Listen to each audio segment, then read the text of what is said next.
তিন ব্যক্তিকে দেখে আল্লাহ তাআলা হাসেন, অর্থাৎ আল্লাহ তাআলা তাদেরকে দেখে হাসতে থাকেন। আল্লাহ তাআলা তাদের প্রতি সন্তুষ্ট হয়ে যান। যদি আল্লাহ তাআলা কারো প্রতি এরকম সন্তুষ্ট হয়ে হাসেন, তাহলে ওই ব্যক্তির জন্য কিয়ামতের ময়দানে কোনো প্রশ্ন থাকবে না, বিনা হিসেবে উইল গো টু প্যারাডাইস, তারা জান্নাতে চলে যাবে। অর্থাৎ আপনি অনেককে হাসিয়েছেন, অনেকের মনে আনন্দ দিয়েছেন। আপনি কি আপনার সৃষ্টিকর্তা আল্লাহর মুখে কখনো হাসি ফুটাতে পেরেছেন? আপনি কখনো আল্লাহ তাআলাকে হাসাতে পেরেছেন? এই তিন শ্রেণীর মানুষকে দেখে আল্লাহ সুবহানাহু ওয়া তাআলা হাসেন এবং তাদের প্রতি সন্তুষ্ট হয়ে যান। আসুন এই তিনটি কোয়ালিটি আজকে আমরা আমাদের ভিতরে ফিট করবো ইনশাআল্লাহ। পারা যাবে না? আমরা এই তিনটি কোয়ালিটি আমাদের ভিতরে ফিট করব। নাম্বার ওয়ান, এক নাম্বার হচ্ছে আল্লাহ তাআলা যাদেরকে দেখে হাসেন, সহিহ আত-তারগীবের ভিতরে রয়েছে হাদিসটি। নবীজি সাল্লাল্লাহু আলাইহি সাল্লাম জানিয়ে দিয়েছেন, যে ব্যক্তির সুন্দর স্ত্রী আছে এবং সুন্দর বিছানা রয়েছে, সে চাইলে আনন্দ করতে পারে, সবকিছু আছে, তারপরেও সে রাতের বেলা শেষ রাতে উঠে সে ওযু করে পবিত্র হয়ে তারপরে সে আল্লাহর জন্য নামাজে দাঁড়িয়ে যায়। এই ব্যক্তির দিকে তাকিয়ে আল্লাহ সুবহানাহু ওয়া তাআলা হাসতে থাকেন। বলেন সুবহানাল্লাহ। কেনিমাজিদার আপনি কল্পনা করতে পারছেন?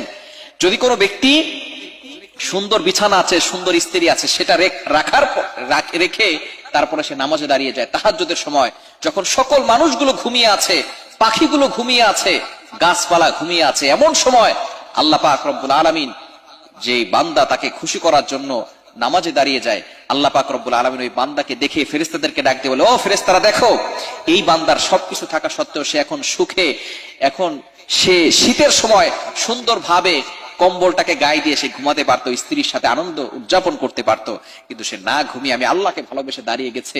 এই বান্দাকে দেখে আল্লাহ তাআলা হাসতে থাকেন এবং তার জন্য ফেরেশতাদের কাছে জান্নাতের জন্য গ্যারান্টি দিয়ে থাকেন।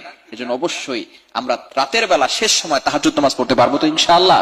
আল্লাহ তাআলা আমাদের সকলকে কবুল করেন। নাম্বার টু, দ্বিতীয় নাম্বার হচ্ছে যে ব্যক্তি আল্লাহর জন্য জিহাদে যায়, অর্থাৎ আল্লাহর রাস্তায় জিহাদ করে এবং হয়তো সে শহীদ হয় অথবা সে গাজী হয়ে ফিরে আসে, অর্থাৎ তার এই কাফেলা, যুদ্ধ কাফেলার যদি সব পরাজয় বরণ করে, তারপরও সে ব্যক্তি একাই আল্লাহর জন্য জিহাদ করে, আল্লাহর দ্বীনকে কায়েম করার জন্য, দ্বীন প্রতিষ্ঠা করার জন্য সে যদি সামনে অগ্রসর হয় এবং জীবনের কোনো পরোয়া না করে, সে হয়তো শহীদ হয়ে যায় অথবা শহীদ না হয়ে গাজী হয়ে ফিরে আসে, এই ব্যক্তির দিকে তাকিয়ে আল্লাহ তাআলা হাসি দেন এবং বলতে থাকে, বান্দা তার জীবনটাকে আমি আল্লাহর জন্য কোরবান করে দিয়েছে, তার সম্পদ, তার জীবন কোনো কিছুই পরোয়া করে না আমি আল্লাহর ভালোবাসার দিকে, সুতরাং আমি আল্লাহকে এতটা ভালোবাসে।